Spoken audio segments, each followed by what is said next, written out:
በስራ ስነ ምግባር የታነጹ ባለሙያዎች በየተቋማቱ እንዲበራከቱ ከፊት ያሉ የስራ ኃላፊዎች አርአያ ሊሆኑ እንደሚገባ የወላይታ ዞን ሰላምና ጸጥታ መምሪያ ኃላፊ አምሳ አለቃ ተሰማው ቱላ ተናገሩ።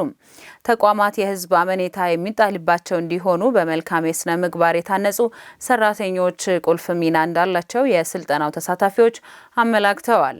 መምሪያው የተቋማት የስራ ስነ ምግባር ለማስረጽ እና ወቅታዊ ዞናዊ የጸጥታ ስራ ላይ ለወረዳና ከተማ አመራሮች እንዲሁም ባለሙያዎች ስልጠና ሰጥቷል።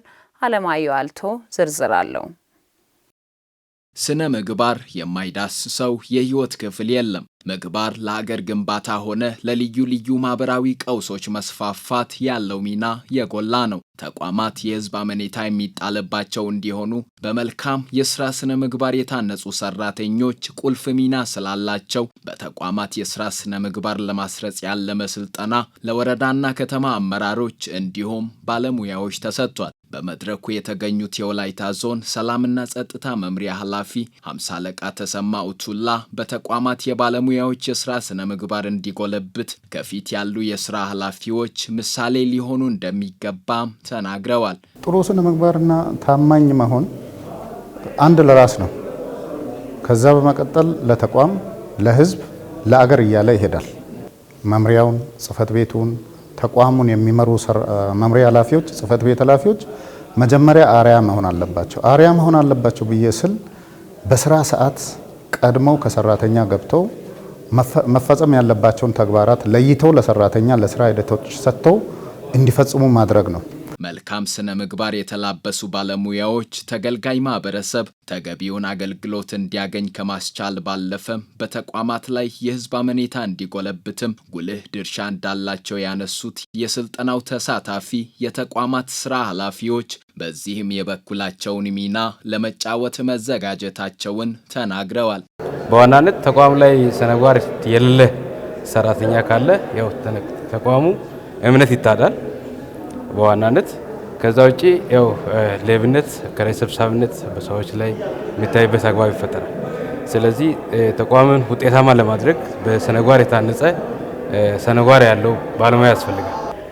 ተመሪ መሪውን ነው የሚመስለው። ስለዚህ ያ የሚመራው ሰው የራሱ የሆነ ስነ ምግባር ሊኖረው ይገባል። ከሰዓትም አንፃር ከጥቅማ ጥቅምም አንፃር ከሱ በታች ያሉ ባለሙያዎች መማር ያለባቸው ነገሮች መልካም ስነ ምግባር የሚያሳይ መሆን አለበት። በየአካባቢው የአከራይ ተከራይ ምዝገባ በማድረግ ማናቸው ተከራዮች ማናቸው ምንድነው የሚሰሩት የሚለውን ነገር ከፖሊስ ጋር በቅንጅት በመስራት የተሻለ የተረጋጋ ሰላም ለመፍጠር እጅግ በጣም ከፍተኛ ጥረት እያደረግን ነው። የዞኑ የሰላም ተምሳሌትነት ተጠብቆ እንዲቀጥል ለማስቻል በወቅታዊ ዞናዊ ጸጥታ ዙሪያ ከተሳታፊዎች ጋር መምከራቸውን የጠቆሙት አስራ አለቃ ተሰማ ኡቱላ የአካባቢው ሰላምና ደህንነት በዘላቂነት እንዲረጋገጥ ማህበረሰቡ ያለው ድርሻ የጎላ በመሆኑ ቅንጅታዊ አሰራር መጠናከር እንዳለበት ገልጸዋል።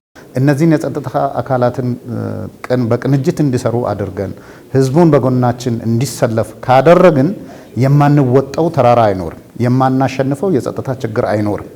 ሁሉም ሰው አካባቢውን ነቅቶ ከጠበቀ ያን ለማድረግ ደግሞ ቅድም እንዳልኩትም የኛ ተቋም አስተባባሪነትን ይጠይቃል። የኛ ተቋም ህዝቡን እንዲያን በጸጥታ ስራ ላይ በጎኑ ላይ እንዲቆም ማነሳሳትን ይጠይቃል። የስነ ምግባር ብልሹነት ግለሰብን፣ ማህበረሰብን ብሎም ሀገርን የሚጎዳ ጸያፍ ምግባር መሆኑን በመረዳት ሁሉም ለጋራ ልማትና እድገት ተግቶ ሊሰራ ይገባል። በኢትዮጵያ የካንሰር ታማሚ ህጻናትን አክሞ የማዳን ምጣኔ ለማሻሻል በልዩ ትኩረት እየተሰራ መሆኑን የጤና ሚኒስትር ዴኤታ ዶክተር ደረጀ ዱጉማ ገለጹ። ይህም የተገለጸው የኢትዮጵያ የህጻናት ሄማቶሎጂና ኦንኮሎጂ ማህበር የምስረታ መርሃ ግብር በተካሄደበት ወቅት ሲሆን የካንሰር ህክምናን ማስፋፋት የሚያስችል የ5 ዓመት ስትራቴጂ ተዘጋጅቶ በትኩረት እየተሰራ እንደሚገኝ ተመላክቷል። የኢትዮጵያ ዜና አገልግሎት ዘገባ መስከረም ጌታቸው እንደሚከተለው ታቀርባለች።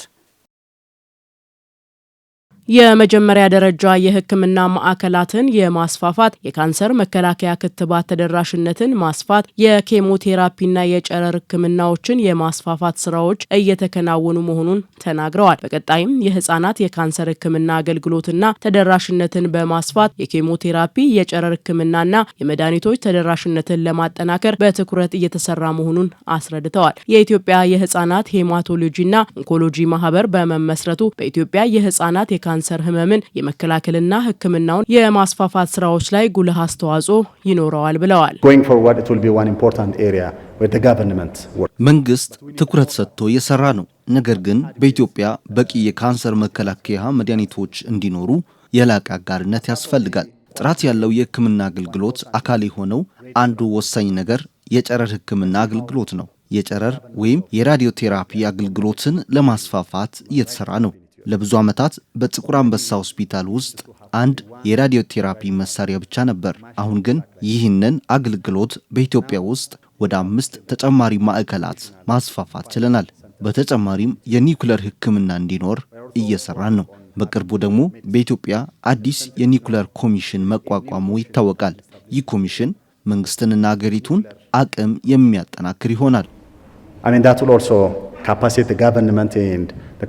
የኢትዮጵያ የህፃናት ሄማቶሎጂና ኦንኮሎጂ ማህበር ፕሬዝዳንት ዶክተር አቤል ኃይሉ የህፃናት የካንሰር ሕክምና አገልግሎቶችን በማሻሻል የመዳን አቅምን ለማጠናከር የግንዛቤ ፈጠራ ስራ ይሰራል ብለዋል። የዓለም አቀፍ የህፃናት ኦንኮሎጂ ሶሳይቲ ፕሬዝዳንት ጄኒፈር ጂል የኢትዮጵያ ህፃናት የካንሰር ሕክምና ተደራሽነትን ለማስፋፋት በሚደረገው ጥረት አጋርነታቸውን እንደሚያጠናክሩም ተናግረዋል። ማህበሩ በዚህ ዙሪያ ላይ ሳይኮሶሻል ሰፖርት ወይም ደግሞ የስነ ልቦናና ማህበራዊ ድጋፍ በሚያደርጉ አካላቶችን አንድ ላይ በማስተባበር ልጆቹ ይህንን ድጋፍ አግኝተው የሚድኑበትን ሁኔታ ማመቻቸት ነው። የመጨረሻው ሪሰርችና ኢኖቬሽን ነው።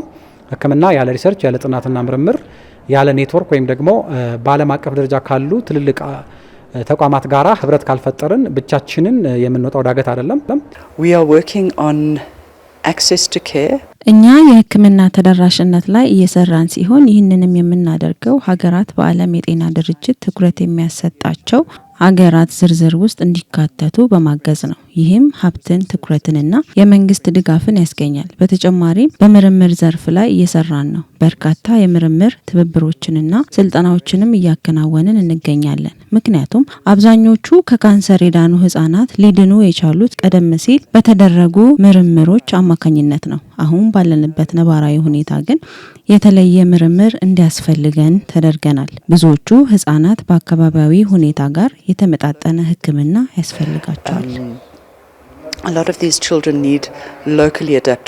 በማህበሩ ምስረታ መርሃ ግብር ላይ በኢትዮጵያ በህፃናት የካንሰር ሕክምና ላይ ጉልህ አስተዋጽኦ ላበረከቱ የሕክምና ባለሙያዎች እውቅና ተሰጥቷል። እውቅና ከተሰጣቸው መካከል በቶሮንቶ ዩኒቨርሲቲ ፕሮፌሰር ሺላ ዋይትስማን በኢትዮጵያ የህፃናት ካንሰር ሕክምና አገልግሎት ላይ ለበርካታ ዓመታት አገልግሎት ሲሰጡ መቆየታቸውን ገልጸዋል። በአሁኑ ወቅት በህፃናት የካንሰር ሕክምና የተፈጠረው ከፍተኛ መሻሻል አክሞ የማዳን ቁጥር እንዲጨምር እያደረገ መሆኑንም ተናግረዋል። በአዲስ አበባ ዩኒቨርሲቲ የጥቁር አንበሳ ስፔሻላይዝድ ሆስፒታል የህፃናት የደምና የካንሰር ሰብ ስፔሻሊስት ዶክተር ጋሻው አረጋ የካንሰር ታማሚ ህፃናት በወቅቱ ከታከሙ ከፍተኛ የመዳን እድል አላቸውም ብለዋል።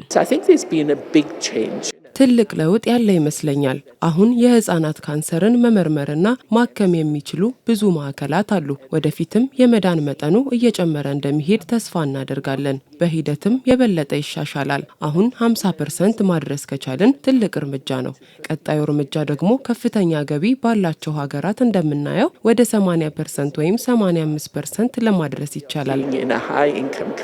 ህፃናት በአግባቡ ሳይረፍድ ማለትም ሳይዘገዩና ደረጃው ሳይስፋፋ ሕክምናው ታውቆላቸው የሚጀምሩ ከሆነ የመዳን እድሉ ከፍተኛ ነው። ዘገባውን ያደረሰን የኢትዮጵያ ዜና አገልግሎት ነው።